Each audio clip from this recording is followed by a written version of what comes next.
नमस्ते दोस्तों, मैं हूं रामजी तिवारी और आप देख रहे हैं संकल्प का यूट्यूब चैनल। और आपका पसंदीदा कार्यक्रम किताबों की दुनिया लेकर मैं फिर हाजिर हूं। दोस्तों, पहले तो मैं क्षमा याचना कर लूं कि पिछले सप्ताह आपसे मुलाकात नहीं हो पाई किसी अपरिहार्य कारणों की वजह से, लेकिन ये कार्यक्रम चलता रहेगा आगे, ये ज़रूर भरोसा आपको दिलाता हूं। और हम आपके लिए किसी न किसी महत्वपूर्ण किताब पे हर शनिवार को लेके आते हैं बात अपनी, तो वो बात आती रहेगी। तो दोस्तों, शुरू करते हैं आज जो जिस किताब के बारे में हम लोग बात करने जा रहे हैं वो किताब भारत का जो विभाजन हुआ, भारत की आज़ादी और विभाजन आप देखें तो लगभग एक साथ की घटनाएं हैं। तो 1947 के दौर की वो किताब है और मुख्य रूप से विभाजन से जो उपजी त्रासदी है उसको इंगित करती है। किताब का नाम है पाकिस्तान मेल और इसके लेखक हैं खुशवंत सिंह। खुशवंत सिंह के बारे में दो शब्द आपको बताएं कि खुशवंत सिंह मूलतः हम लोग उन्हें पत्रकार के रूप में एक जानते हैं, क्योंकि बाद में जो वो उनका चेहरा था वो बहुत फेमस हो गया। हालांकि खुशवंत सिंह उससे पहले, पत्रकारिता में आने से पहले, उन्होंने जो क्रिएटिव राइटिंग थी वो बहुत ज़बरदस्त की थी। और उसका ये प्रतिनिधि उसकी एक पुस्तक है उस क्रिएटिव राइटिंग की, पाकिस्तान मेल। ये किताब 1956 में छपी थी और अमेरिका में एक पुरस्कार किसी किताब को दिया जाना था और उसे छपना भी था कि वो किताब छपेगी उस पुरस्कार के तहत, ग्रोव पुरस्कार कहते हैं। तो उसी के तहत ये किताब छपी थी और बाद में ये ट्रेन टू पाकिस्तान नाम से अंग्रेज़ी में छपी और फिर 1990 में आके 1991 में राजकमल ने पहली बार ये पाकिस्तान मेल हिंदी में छपी। तो लगभग 30 साल पहले हिंदी में छपी है। वैसे ये किताब 1956 की है, अंग्रेज़ी में लिखी हुई मूल रूप से। ये किताब, जैसा मैंने बताया, कि 1947 के उस दौर को बयान करती है जब देश का विभाजन हो रहा था, देश आज़ाद भी हो रहा था और विभाजित भी हो रहा था। और विभाजन में आप देखेंगे कि पंजाब और ख़ास करके बंगाल दो ऐसे हिस्से थे कि पंजाब दो भागों में बँट रहा था, बंगाल दो भागों में बँट रहा था।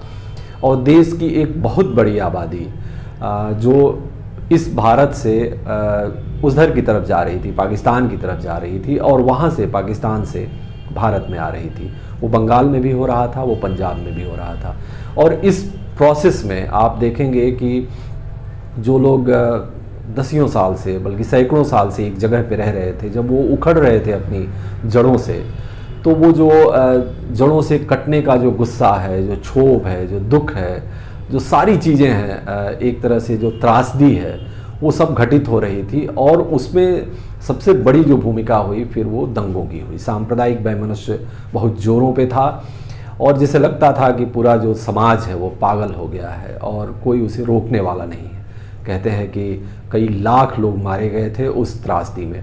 तो 1947 की जो त्रासदी है उस पर भारत में जो साहित्य है उसमें खास करके उन लोगों ने, जो लोग उस समय पाकिस्तान में पैदा हुए, भारत में रह गए, या भारत में पैदा हुए पाकिस्तान में चले गए, या वो लेखक जो उसके आसपास थे, जो उस दौर में थे, वो भले नहीं भी गए और यहीं पैदा हुए, जिन लोगों ने उसे अपनी आंखों से देखा, तो उन लोगों ने उस त्रासदी पे अपनी कलम चलाई है। और उसमें खुशवंत सिंह का नाम बहुत प्रतिनिधि रूप से आता है।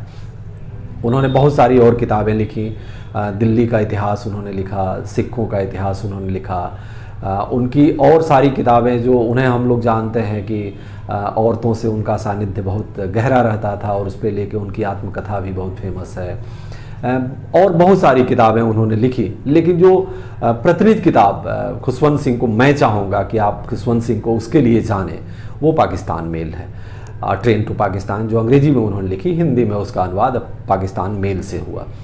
दोस्तों, इस किताब के बारे में जिक्र जैसा मैं कर रहा था कि 1947 की घटनाएं हैं जिसमें एक जगह से दूसरी जगह विस्थापित होकर लोग जा रहे हैं। और इसी में पंजाब का एक कस्बा है मनी माजरा, और जिसकी ये कहानी है, जो उतना सारा होने के बाद भी उस कस्बे को जो सांप्रदायिक वैमनस्य है वो छू नहीं पाया है। लेकिन जब अंतिम समय आता है, जब लगता है एकदम करीब आ गया, अब विभाजन एकदम से नज़दीक आ गया है और लोग रेलवे ट्रेनों में भर भर के लोग जा रहे हैं, उधर से आ रहे हैं, और पता चलता है कि ट्रेनों में जब उधर से लोग आते हैं तो लाशें उनकी आती हैं, इधर से लोग जाते हैं तो लाशें पाकिस्तान में पहुंचती हैं। तो उस समय वो कस्बा भी उससे प्रभावित हो जाता है। और उसमें आप देखेंगे कि एक सिख उसमें नायक है, बल्कि वो कहें खलनायक है, जो एक तरह से चोर या उचक्का डकैत रहता है, जग्गा। लेकिन वो जब उसका एक प्रेम हो जाता है एक मुस्लिम लड़की से, इमाम बख्श की लड़की से, और उस प्रेम को जब उसको पता चलता है कि यहाँ से जो लोग जा रहे हैं उसमें शायद उसकी प्रेमिका भी जा रही है पाकिस्तान, और लोग जो है वो उस ट्रेन को डिरेल करना चाहते हैं और उसमें कत्ल गारत करना चाहते हैं एक पुल पे, तो वो वहाँ पे जाके और जिस तरह से उस ट्रेन को गुजरने देता है, बचाता है, अपना प्राण त्याग देता है, लेकिन वो ट्रेन जो है वो उसे गिरने नहीं देता, उसे निकल जाने देता है। तो वो ये दिखाता है कि उतनी कटुता के बीच भी आप देखें कि जहाँ पे एक दूसरे को लोग खून के प्यासे हैं, जो प्रेम में डूबा हुआ आदमी है, और जो प्रेम है, एक तरह से जो प्रेम की जो भावना है वो कितनी महान है और कितनी बड़ी है कि वो अपनी जान की कीमत भी, अपनी जान की बाजी लगाकर भी उस प्रेम को बचाती है और मनुष्यता को बचाती है। एक तरह से कहिए तो उस दौर में जो ऐसी कहानियाँ हमारे पास बहुत सारी हैं, जिनमें बहुत सारे लोगों ने एक दूसरे की हत्याएं कर दी, लेकिन उस दौर में ऐसी कहानियाँ भी रहीं जिसमें लोगों ने अपने प्राणों की बलि देकर दूसरे के प्राणों को बचाया, दूसरे लोगों की रक्षा की।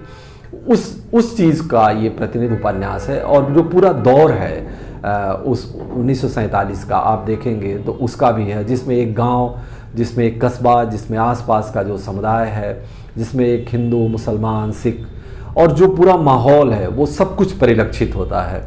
तो ये किताब आप अगर विभाजन की त्रासदी को समझना चाहते हैं तो जैसे कुछ जो 2, 4, 5, 10 किताबों का जिनका जिक्र आता है, वो जिनके जरिए आप समझ सकते हैं, उसमें एक ये किताब भी बहुत प्रतिनिधि मानी जाती है।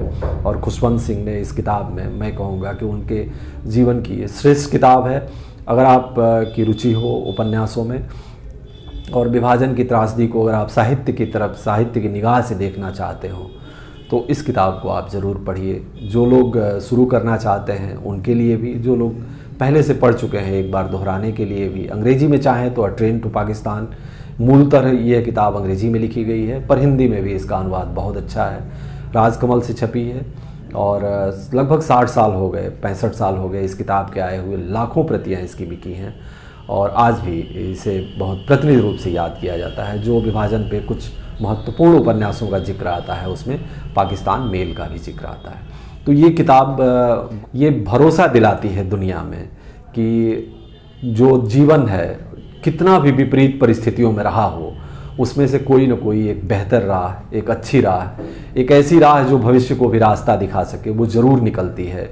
और वो तमाम त्रासदियों के बीच जो बेहतरी है वो भी रहती है। अब ये अलग बात है कि हम क्या चुनते हैं, हम किस चीज़ का उदाहरण देते हैं।